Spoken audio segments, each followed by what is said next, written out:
By the summer of 1941, the map of Europe was black. Paris had fallen. London was burning. The German war machine seemed invincible. But the German leader was not looking west. He was looking east, towards the endless, mysterious steppes of the Soviet Union. This was not a war for territory. It was a war for ideology. The golden thread of his madness, Lebensraum, living space. But on paper, Germany and Russia were friends, allies. They had signed a pact in blood to divide the world between them. He believed the East was a house of cards. We have only to kick in the door, he said, and the whole rotten structure will come crashing down. It was the ultimate lie. While diplomats shook hands, the German army quietly moved 3 million men to the border. It was the largest military build-up in the history of the human race. 4 million men, 3,000 tanks, 600,000 horses, hidden in the forests. Stalin was in denial. He received over 80 specific warnings from his spies.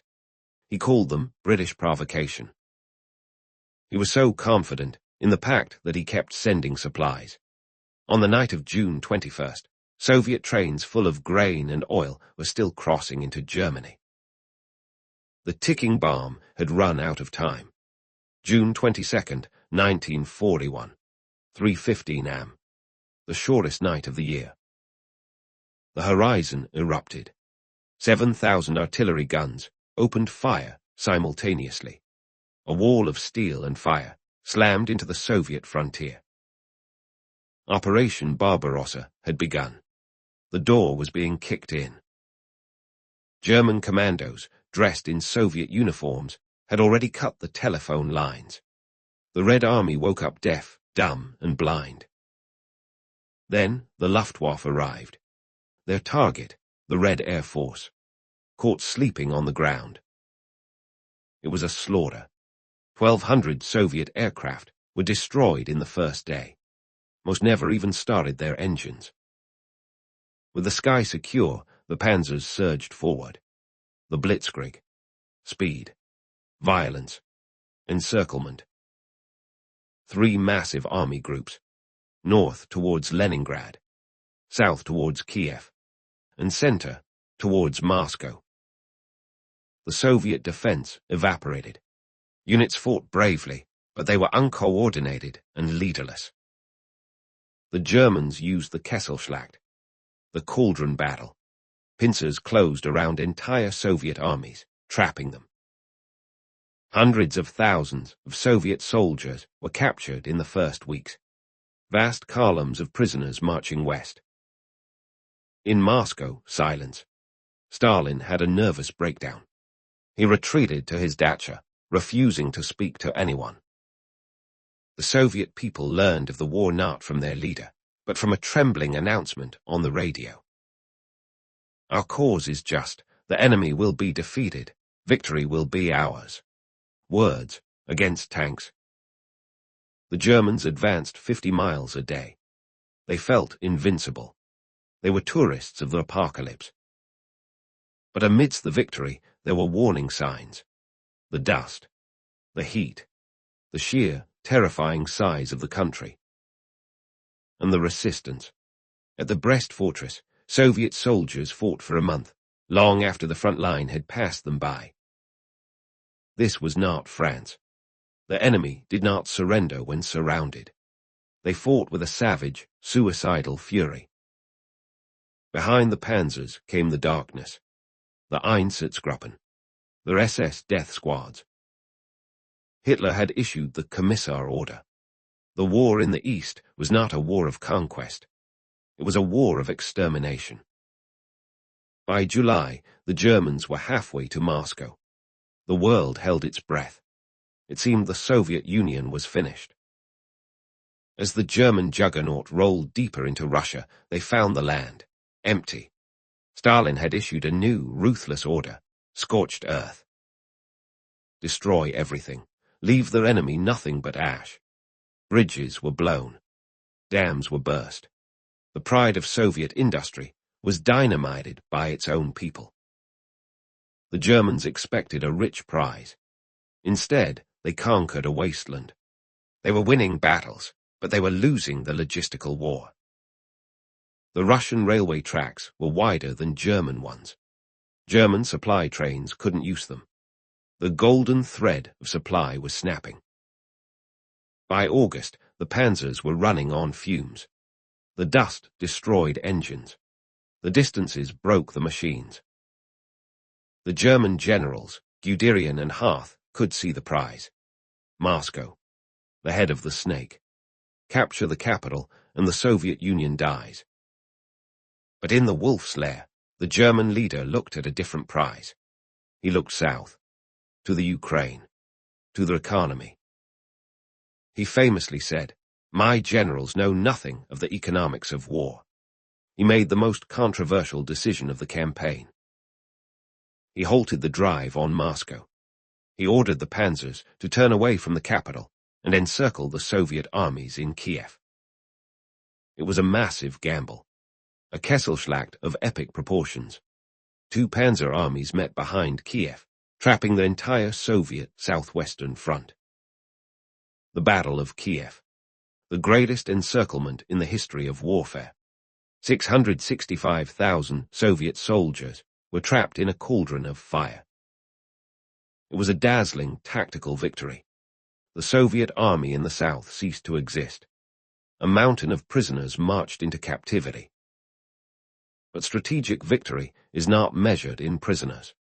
It is measured in time, and the ticking bomb of the calendar was running out. The diversion to Kiev had cost the Germans 6 weeks. 6 weeks of good weather. 6 weeks they would never get back. In October, the panzers turned back to Moscow. Operation Typhoon. The final death blow. We will be in the Kremlin in 2 weeks. They smashed the Soviet defenses at Vyazma. Another 600,000 prisoners. Panic gripped Moscow. The government evacuated. But then, the weather changed. The first enemy arrived. Not the snow, the rain. The Rasputitsa, the season of mud. The unpaved Russian roads dissolved into a sticky, bottomless swamp. The Blitzkrieg, a doctrine built on speed, was paralyzed. The most modern army in the world was defeated by dirt and water. Supplies stopped. Tanks ran out of fuel. Artillery shells had to be carried by hand through the sludge. For a month, the Germans crawled. They could see Moscow on their maps, but they couldn't reach it. The momentum was lost.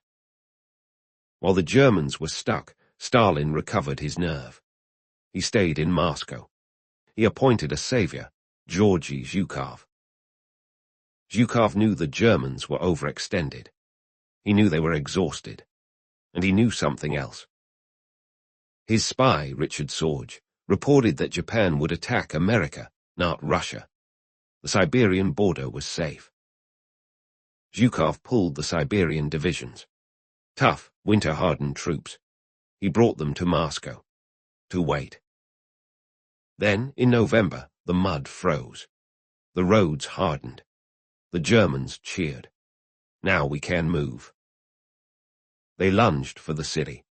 They got close enough to see the spires of the Kremlin through their binoculars, 18 miles away. They were at the gates, but they had nothing left. No fuel, no reserves, and they were wearing summer uniforms. And then, the temperature dropped. The real enemy arrived. General Winter. It was a cold that killed. At minus 40 degrees, lubricating oil froze into a solid block of glue. Automatic weapons jammed. Steel became brittle and snapped. To start a tank engine, crews had to light massive fires underneath the chassis. The German soldiers began to die. Not from bullets, but from hypothermia. They had no winter coats. They stuffed newspapers into their tunics to survive. Frostbite turned fingers and toes black. The hospitals were filled with amputees. The invincible army was turning into an army of cripples. By December 4th, the German offensive had frozen solid. They were halted 18 miles from the Kremlin. So close, and yet an eternity away. General Guderian wrote home, "The offensive has failed. We have underestimated the enemy, the size of the country, and the climate." The Germans believed the Red Army was dead. They thought there were no reserves left. They were fatally wrong. On December 5th, 1941, General Zhukov unleashed the Siberian divisions. 1 million fresh soldiers. 1,000 tanks. They attacked at dawn. The ticking bomb exploded. The Germans, frozen and exhausted, were hit by a sledgehammer. The Soviet T-34s were masters of the snow. Their wide tracks floated over the drifts, while German tanks sank and stalled. And the Siberians came on skis. Silent, fast, deadly. They appeared behind German lines, striking terror into the freezing troops. It was a rout. For the first time in World War II, the Wehrmacht ran. They abandoned their heavy equipment. 200 miles of road became a graveyard of German engineering. Panic gripped the German high command. Generals begged Hitler for permission to retreat. We must pull back to a defensive line. But in his bunker, the German leader made a decision that saved his army and doomed it. Haltebefehl, the halt order. He fired his top generals, Guderian, Hoepner, Rundstedt. He took personal command of the army himself. The order was brutal. Stand and fight where you are. It forced the soldiers to form hedgehogs, fortified circles in the snow. Thousands died obeying the order. But the line held. The rout stopped. The German army did not disintegrate like Napoleon's. But the cost was catastrophic. By the end of 1941, Germany had lost 830,000 men. The flower of the Wehrmacht was buried in the snow. Operation Barbarossa had failed. The Blitzkrieg was dead. The quick victory was a mirage. They had conquered territory, but they had not conquered their enemy. The Soviet Union was wounded, but it was awake, and it was angry. The war had changed. It was no longer a war of maneuvers. It was a war of attrition, a meat grinder. Germany was now fighting a three-front war. In the Atlantic, in North Africa, and in the East. A war it could not win. The golden thread of ideology had led them here. The belief that the enemy was subhuman led to arrogance. Arrogance led to defeat. They had kicked in the door, but the house did not fall. Instead, a bear came out. The road to Berlin was long and bloody, but it started here, in the snows of Moscow. Barbarossa was the turning point of the 20th century, the moment the Nazi tide was stopped. The world would never be the same. The ghosts of the East would haunt Europe for generations. And for the soldiers who survived, the nightmare of the Eastern Front had only just begun.